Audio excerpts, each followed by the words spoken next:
Assalamualaikum warahmatullahi wabarakatuh. Alhamdulillahi rabbil alamin. Wassalatu wassalamu ala ashrafil anbiya wal mursalin wa ala alihi wa ashabihi ajma'in. Amma ba'd.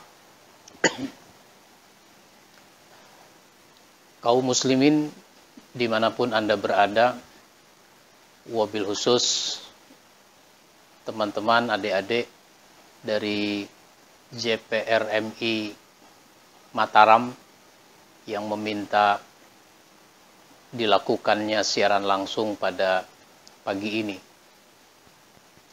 Kita bersyukur kepada Allah Subhanahu wa Ta'ala, pada hari ini kita bisa mengisi waktu dengan satu kajian yang singkat. Mudah-mudahan kita mendapatkan manfaat dari program ini. Amin ya rabbal alamin.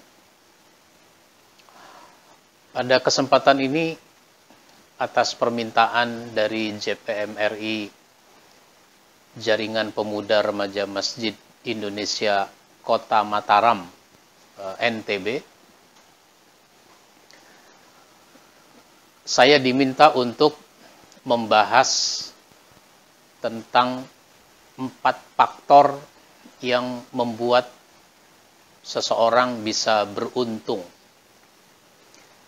Diambil dari surat Ali Imran, surat 3, ayat yang terakhir, yaitu ayat yang ke-200.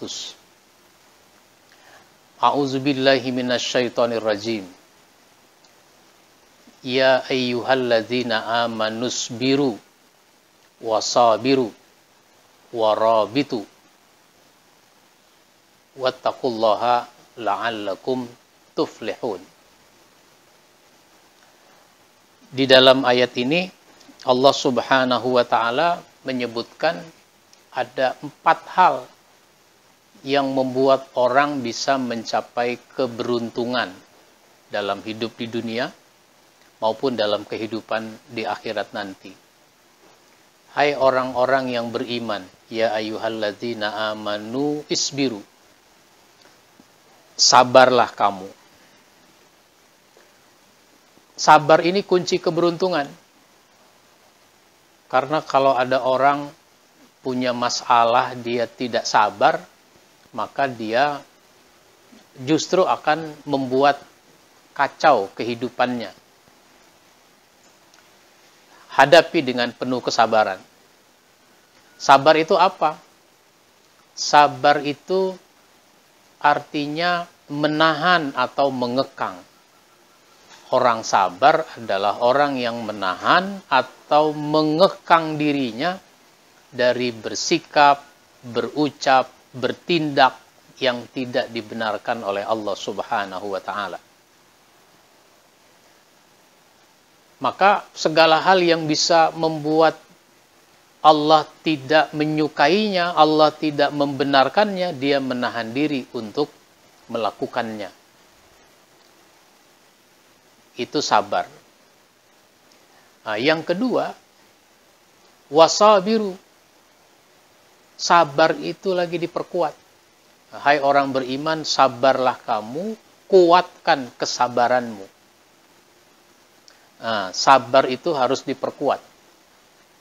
Karenanya sabar itu sebenarnya tidak ada batasnya. Meskipun orang bilang apa? Sabar itu kan ada batasnya, Pak Ustadz. Ketika orang mengatakan sabar itu ada batasnya, seolah-olah dia ingin mendapatkan justifikasi, mendapatkan pembenaran, seolah-olah dia sudah boleh melakukan sesuatu yang mencerminkan ketidaksabaran. Seolah-olah dia udah boleh melakukan yang tidak benar karena sabar itu ada batasnya. Tidak. Makanya disuruh diperkuat kesabaran itu. Salah satu profil Nabi, saya menulis buku belajar karakter dari para Nabi. Ya, belajar karakter dari para Nabi. Itu Misalnya Nabi Ayyub alaihi salam. Cuma kita ini kan kadang-kadang tidak utuh memahami suatu kisah, sehingga yang kita tahu tentang Nabi Ayyub itu adalah sabarnya dalam menghadapi penyakit. Padahal nggak begitu, nggak itu saja maksudnya. Nabi Ayyub itu dulu orangnya kaya,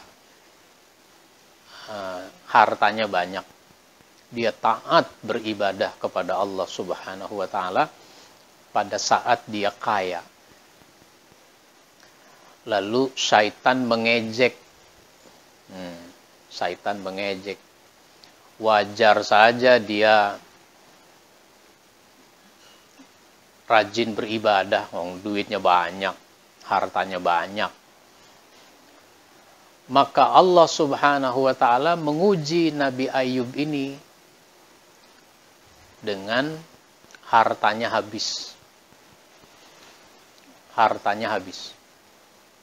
Sehingga dia sekarang jadi miskin.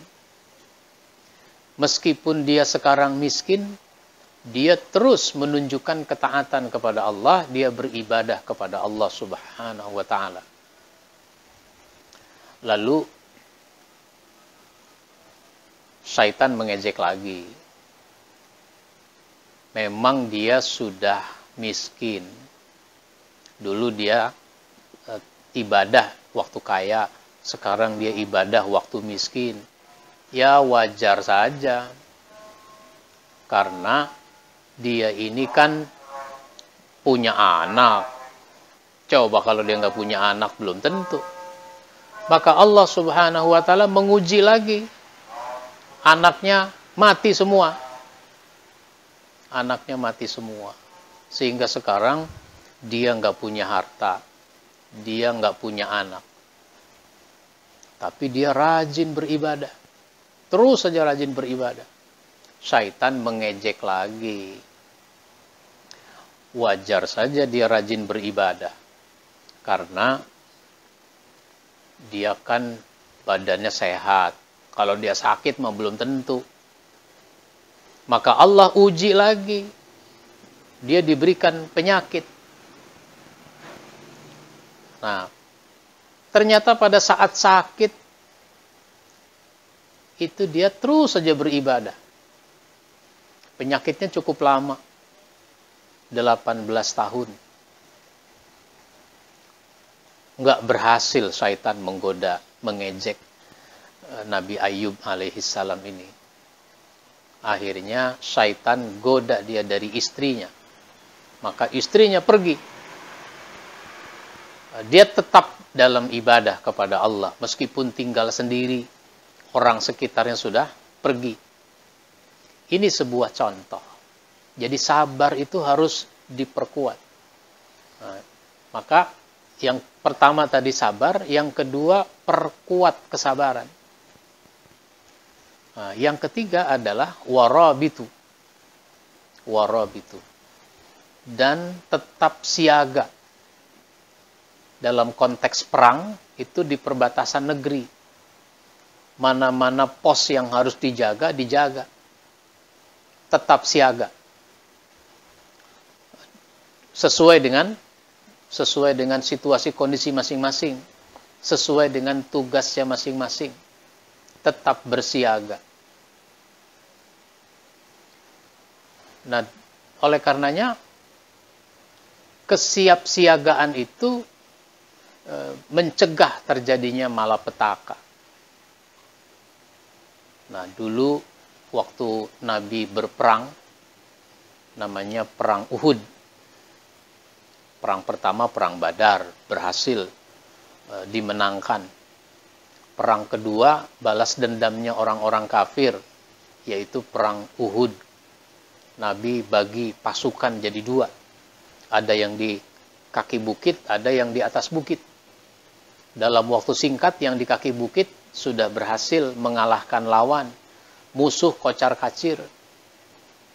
Ternyata yang di atas bukit, karena melihat yang di bawah sedang mengumpulkan harta ghanimah, mereka berkesimpulan perang sudah selesai kali.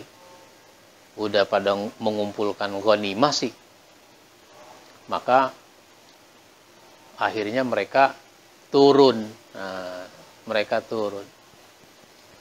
Lalu musuh-musuh yang tadi kocar-kacir melihat bahwa pasukan yang ada di atas bukit sudah banyak yang turun. Akhirnya mereka naik. Setelah konsolidasi mereka naik. Mereka menyerang kaum muslimin. Nah, ini namanya contoh yang tidak siap siaga. Jadi siap siaga itu. Maka dalam konteks beribadah kepada Allah pun orang harus terus bersiaga di dalam kehidupannya. Dia ribat, ya. Dia ada ikatan hati untuk selalu menunjukkan ketaatan kepada Allah Subhanahu wa taala. Jadi pertama sabar, yang kedua perkuat kesabaran, yang ketiga adalah tetap bersiaga pada pos masing-masing dalam ketaatan kepada Allah Subhanahu wa taala. Nah, yang keempat, kalau orang mau beruntung di dalam hidup ini, dunia dan akhirat, adalah bertakwa kepada Allah. Ini perintah yang diulang-ulang. Bahkan perintah bertakwa tidak hanya ditujukan kepada orang beriman, tapi ada saat ayat Quran juga menyebutkan takwa dengan ya ayyuhan nas. Ya ayyuhan nas, wahai manusia. Jadi bukan hanya orang yang mengaku beriman yang harus bertakwa, tapi juga semua orang harus bertakwa pada dasarnya. Nah, takwa ini diperintahkan oleh para nabi. Jadi Allah memerintahkan kepada para nabi agar umatnya bertakwa kepada Allah Subhanahu wa taala. Sehingga begitu penting, dan ini menjadi kunci kemuliaan. Takwa itu menjadi kunci kemuliaan manusia. Kunci kemuliaan orang-orang yang beriman. Kunci kemuliaan umat manusia. Maka kita tahu ada surat Al-Hujurat ayat yang ke-13. Ya ayuhan nas, inna khalaqnakum min zakari wa unsa wa ja'alnakum syu'uban wa qabaila lita'arafu inna akramakum indallahi atqakum. Hai manusia. Nah ini, hai manusia. Aku ciptakan kamu terdiri dari laki-laki dan perempuan. Bersuku-suku, berbangsa-bangsa. Agar kamu saling kenal mengenal. Kalau kamu sudah saling kenal mengenal di antara sesama manusia dengan beragam suku, beragam warna kulit, beragam bahasa, ada laki-laki dan ada perempuan, kamu akan berkesimpulan. Apa kesimpulannya? Manusia yang paling mulia itu yang paling takwa. Kemanapun kita pergi, dimanapun kita berada, maka kita akan berkesimpulan kalau berkomunikasi dengan manusia, yang paling mulia itu adalah yang paling takwa. Semakin takwa orang, makin mulia dia dalam pandangan Allah Subhanahu wa taala. Ayat ini kan turun berkaitan dengan seorang sahabat namanya Bilal bin Rabah. Bilal itu kan bekas budak, warna kulitnya hitam dari Afrika. Orang bilang dia status sosialnya rendah. Ketika Futuh Mekah dibebaskan dari kekuasaan orang-orang kafir oleh Rasulullah Shallallahu Alaihi Wasallam. Tiba waktunya sholat, maka Bilal naik ke atas Ka'bah. Nah, dari atas Ka'bah itu Bilal mengumandangkan azan. pada saat dia mengumandangkan azan, ada orang ngomong bisik-bisik. Kalau bahasa kita, si item melulu yang azan, nggak ada yang lain apa? Yang satu nimpali, iya. Apa kalau yang lain azan nanti dia akan dimurkai oleh Allah? Bisik-bisik ini tidak didengar oleh Nabi. Tetapi Allah Maha mendengar, Allah Maha mengetahui. Maka turun ayat ini, hai manusia, aku ciptakan kamu terdiri dari laki-laki dan perempuan, bersuku-suku, berbangsa-bangsa, agar kamu saling kenal mengenal. Sesungguhnya orang yang paling mulia di sisi Allah adalah yang paling takwa. Begitu. Sehingga orang yang paling takwa itu tidak diukur dari kecantikannya, dari ketampanannya. Karena cantik, tampan itu cuma adanya di kulit. Cuma di kulit yang sangat tipis. Coba orang ganteng, orang cantik, kulitnya dikupas. Nah, dia udah nggak cantik lagi, udah nggak ganteng lagi. Nah, kemuliaan orang tidak diukur dari berat badannya. Kalau diukur dari berat badannya, pesumo-pesumo di Jepang itu yang paling mulia. Begitu seterusnya. Nah, oleh karenanya, kalau kita mau mencapai keberuntungan, di dalam ayat ini, 4 inilah yang harus kita miliki, yang harus kita wujudkan di dalam kehidupan kita. Inilah yang saya sampaikan pada pagi ini. Mudah-mudahan ini bermanfaat buat kita semua. Amin ya rabbal alamin. Mohon maaf bila ada hal-hal yang kurang berkenan. Kalau ada yang mau menanggapi, bertanya, bisa lewat chat sambil dibaca.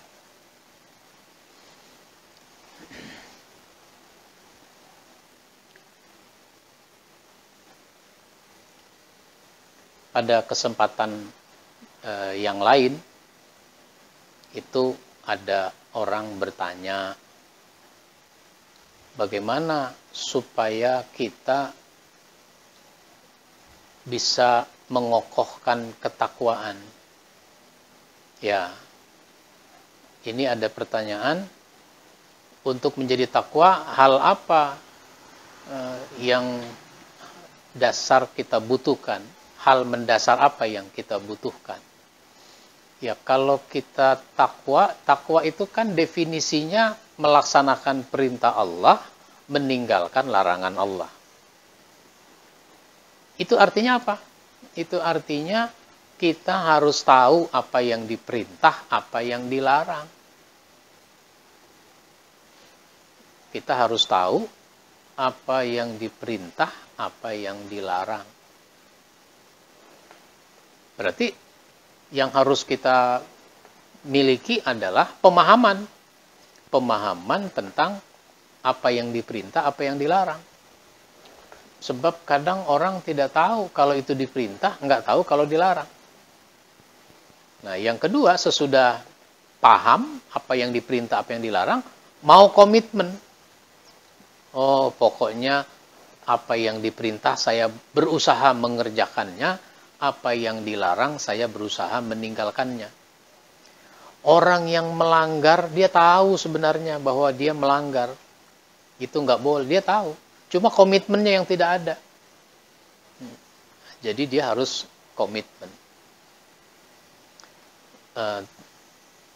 Terus komitmen itu kan dari keimanan, dari akidah. Maka orang kalau mau bertakwa, keimanannya harus dia perkokoh. Makanya banyak ayat-ayat yang menyebutkan ya ayyuhallazina amanu, hai orang beriman. Jadi berimannya dulu, hai orang beriman.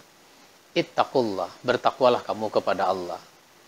Kalau dia tidak beriman, susah. Maka iman ini adalah komitmen, akidah. Untuk melaksanakan perintah, meninggalkan larangan. Kemudian orang mau bertakwa itu harus mendapatkan pembinaan. Mendapatkan pembinaan di dalam hidup ini, dan apa yang kita lakukan sekarang adalah di antara bentuk pembinaan. Maka kalau orang mau istiqomah itu juga memerlukan pembinaan. Nah, kan ini ada pertanyaan, bagaimana mengistiqomahkan, mengokohkan ketakwaan. Jadi diperlukan pemahaman, diperlukan pembinaan, diperlukan kejamaahan. Jadi kita ini nggak bisa hidup sendiri, kita butuh kebersamaan, maka orang harus mau bersama-sama, mau berjamaah dengan orang-orang yang baik dalam rangka menghadapi kehidupan ini. Nah, ini ada pertanyaan, apakah kesiapsiagaan termasuk menabung? Ya, kita punya uang, misalnya jangan dihabiskan, tapi ada yang kita tabung. Boleh, bagus. Tetapi orang-orang yang spesial, dia sangat besar keyakinannya bahwa besok ada rezeki buat dia. Nanti sore ada rezeki buat dia. Sehingga bagi dia habis nggak apa-apa. Maka ada sahabat yang menghabiskan uangnya untuk berinfak. Nggak ada yang disisakan. Kenapa? Dia punya keyakinan yang besar. Nah, ini nanti tergantung juga pada bagaimana cara kita mendapatkan uang. Gitu. Bagaimana cara kita mendapatkan uang. Kalau orang mendapatkan uang dari gajian, dia dapat duitnya tiap tanggal 1. Ya, dia harus manage. Dia harus manage keuangannya itu. Tidak bisa tanggal 1 gajian, tanggal 1 itu juga dia infakkan semuanya. Kenapa? Karena dapatnya lagi nanti bulan depan tanggal 1. Nah, tapi orang seperti Abu Bakar As-Siddiq nggak ada masalah dia. Nggak apa-apa sekarang duit habis. Nanti juga ada lagi. Sore juga ada lagi, besok juga ada lagi. Oh, itu luar biasa keyakinannya. Begitu ya. Dia ada pertanyaan, bagaimana menjadikan kita menjadi insan yang istiqomah dan menjadi pemimpin masa depan. Orang kalau mau istiqomah, dia harus mau dulu. Mau dulu, sebab banyak orang yang mengatakan, misalnya di sini, disuruh jujur. Kita ini harus jujur jadi orang. Apa dia bilang? Ya, zaman sekarang mana bisa jujur. Nah, bukan mana bisa jujur, emang dia nggak mau jujur.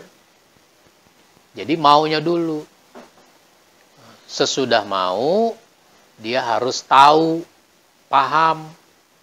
Kalau nggak paham, nanti gampang diombang-ambing. Apalagi sekarang, orang-orang yang kelihatannya paham, padahal sebenarnya dia nggak paham. Misalnya mengatakan semua agama sama-sama benar. Nah, itu namanya nggak paham. Nggak paham. Jadi paham. Terus pembinaan. Terus berjamaah dengan orang-orang yang istiqomah. Jadi kalau mau istiqomah itu harus mau. Nah, begitu.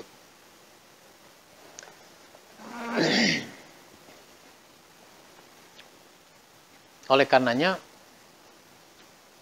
para sahabat Nabi mendapatkan pembinaan dari Rasulullah Sallallahu Alaihi Wasallam. Sahabat Nabi dibina oleh Nabi. Yang sudah dibina, membina lagi. Terus begitu. Maka ada saling mengingatkan. Nah, itu juga namanya membina. Saling mengingatkan. Misalnya saja ada sahabat namanya Abdurrahman. Sahabat ini namanya Abdurrahman. Dipanggilnya dengan Abu Hurairah. Jadi Abu Hurairah itu nama aslinya Abdurrahman. Suatu ketika dia datang ke pasar. Datang ke pasar. Di pasar itu ada sahabat-sahabat yang berdagang. Lalu sahabat-sahabat itu dikasih tahu, kalian ini gimana sih? Kok masih di pasar saja? Padahal di masjid Rasulullah Shallallahu Alaihi Wasallam sedang membagikan warisan. Oh, yang benar, iya. Nah, ini para sahabat yang di pasar persepsinya kalau yang namanya warisan itu apa? Harta. Kalau nggak percaya datang aja ke masjid. Nah, mereka datang. Barang dagangannya dijaga, ditunggu oleh Abu Hurairah itu. Terus di masjid para sahabat melaksanakan sholat sunat misalnya, sholat, kemudian baca Quran, lalu Nabi ceramah mengajarkan tentang halal dan haram. Selesai, bubar. Nggak ada Rasul membagikan warisan. Mereka balik lagi ke pasar. Sampai di pasar, Abu Hurairah masih ada. Dikomplain dia, Abu Hurairah, katanya Rasul bagiin warisan. Nggak ada tuh. Emang kalian nggak ketemu siapa-siapa? Ada ketemu, ada Nabi, ada sahabat. Apa yang dilakukan? Ya sholat, baca Quran, mengkaji ilmu tentang halal dan haram. Nggak ada warisan dibagi. Kata Abu Hurairah, kalian ini bagaimana sih?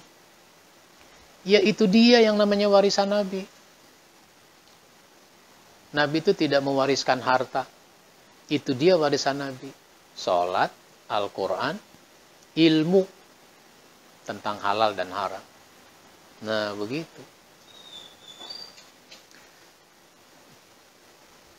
Oleh karenanya,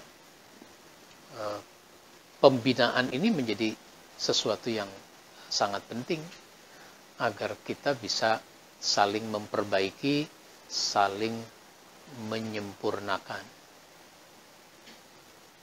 Baik.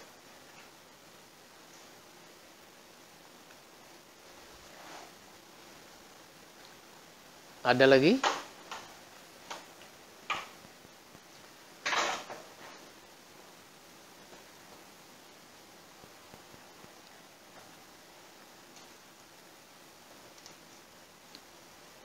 Dalam kaitan dengan ketakwaan, ini memang pasang surut sebagaimana keimanan. Ada saatnya naik, ada saatnya turun. Maka pada saat naik, orang-orang yang bertakwa itu tidak sekedar melaksanakan yang wajib, tetapi dia juga melaksanakan yang secara hukum itu sunat. Tapi pada saat turun, dia tidak sampai pada tingkat meninggalkan kewajiban. Paling yang ditinggalkan hal-hal yang sifat hukumnya sunat. Gitu.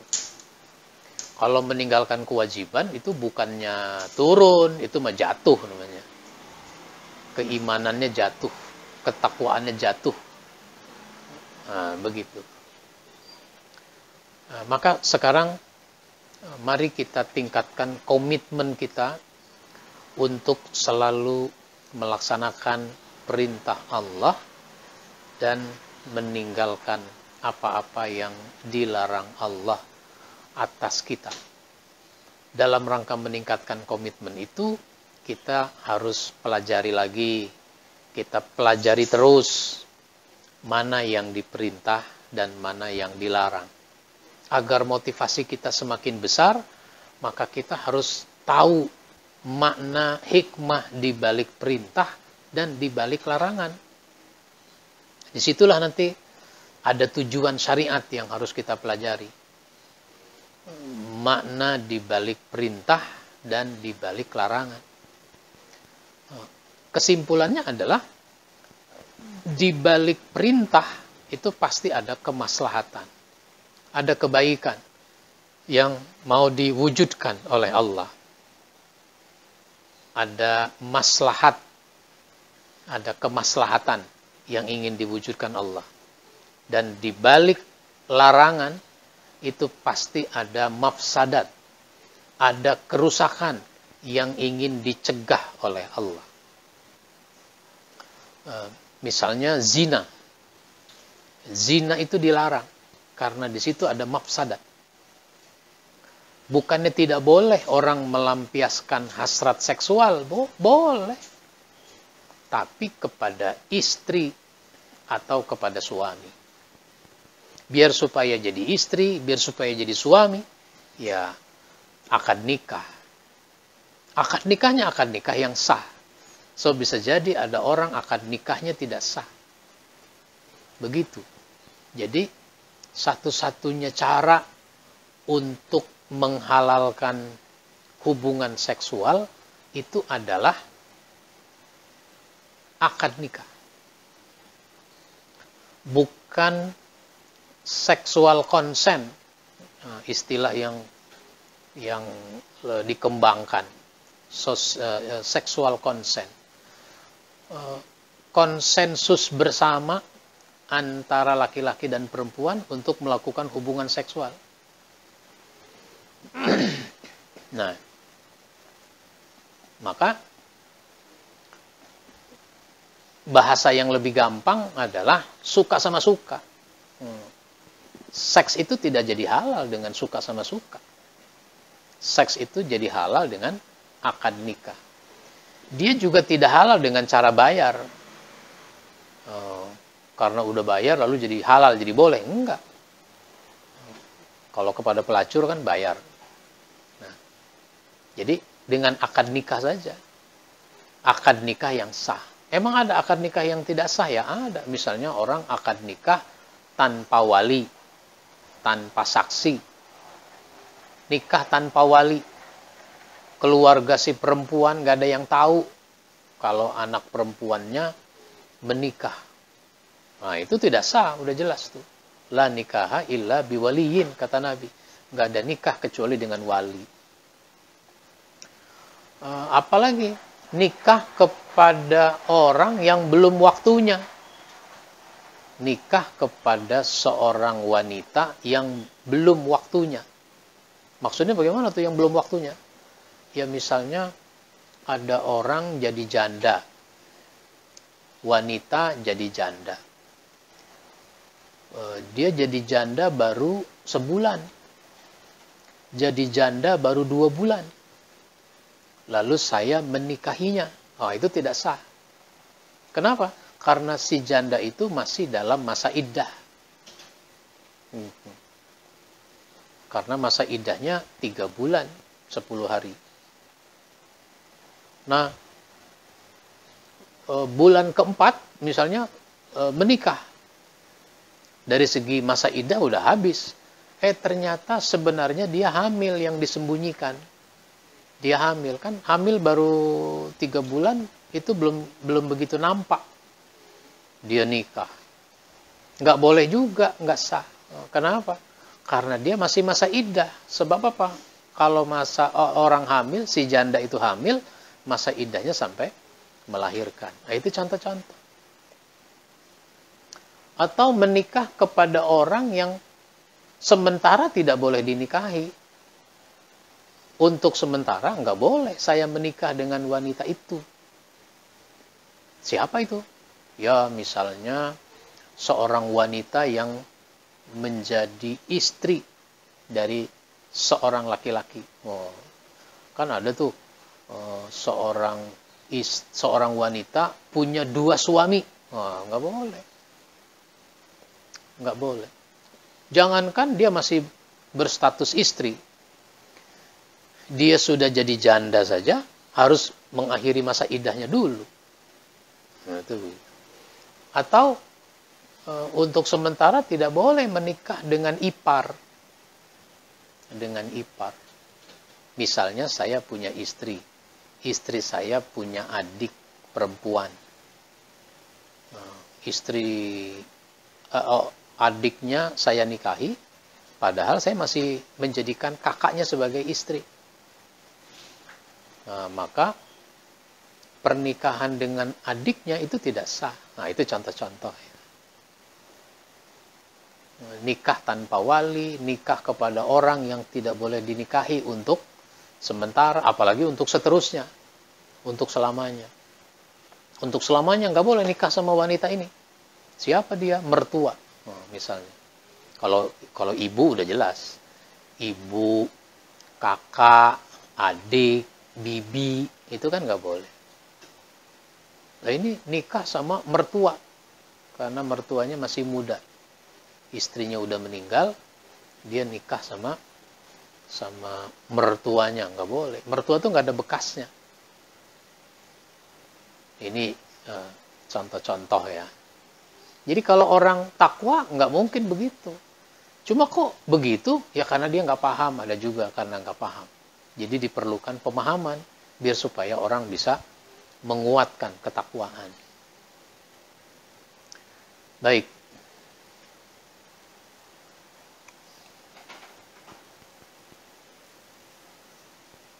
Apa ini? Nah, ini ada pertanyaan. Kalau nikah siri, maksudnya nikah siri itu apa?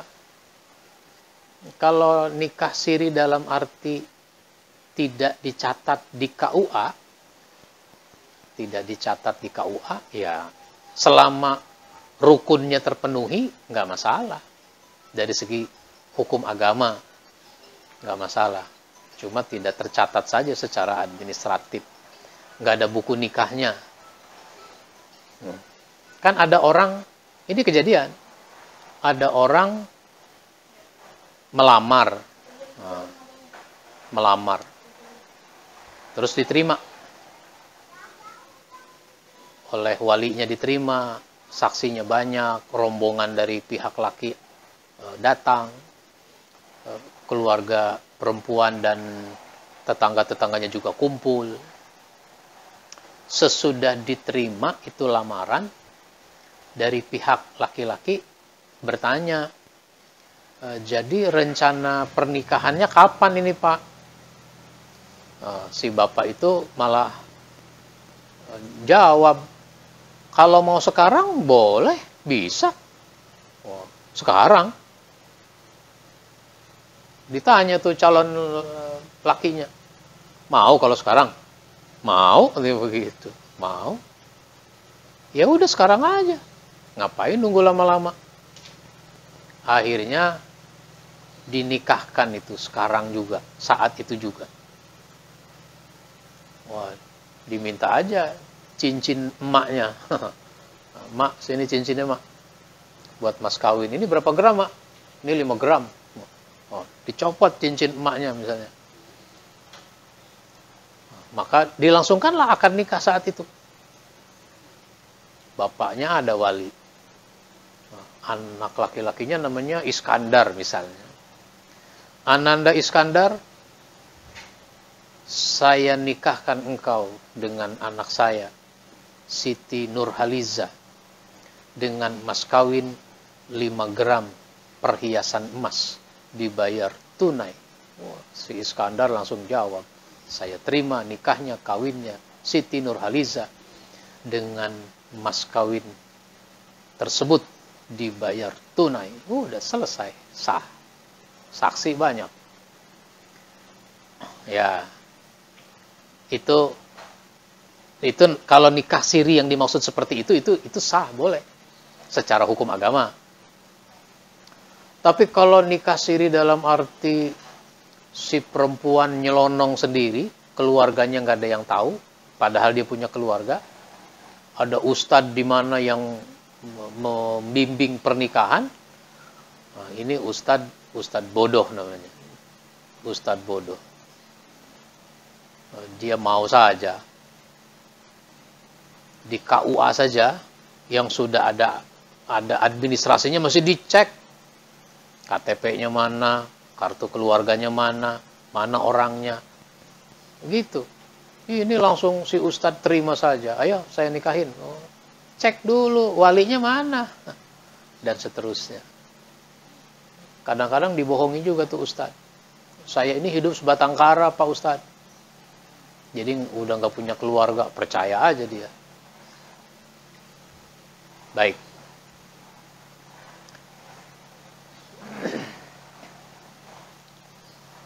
Ya, ini ada apa? Ada komentar, Islam itu mudah, tidak dipersulit. Ya, Islam itu mudah, gampang, tapi jangan digampang-gampangin, kata orang. Jangan digampang-gampangin.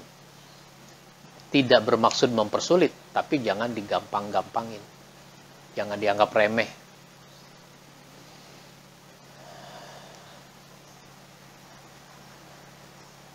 Baik. Mudah-mudahan apa yang kita bahas bermanfaat buat kita semua.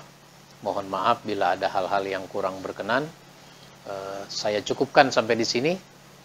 Insya Allah kita sambung pada kesempatan yang lain. Saya cukupkan. Terima kasih kepada JPRMI Kota Mataram yang menyelenggarakan kegiatan ini. Meskipun dari jauh kita bisa manfaatkan media untuk tetap kita belajar agar menambah pemahaman, menambah ketakwaan kepada Allah Subhanahu wa taala. Wabillahi taufiq wal hidayah. Wassalamualaikum warahmatullahi wabarakatuh.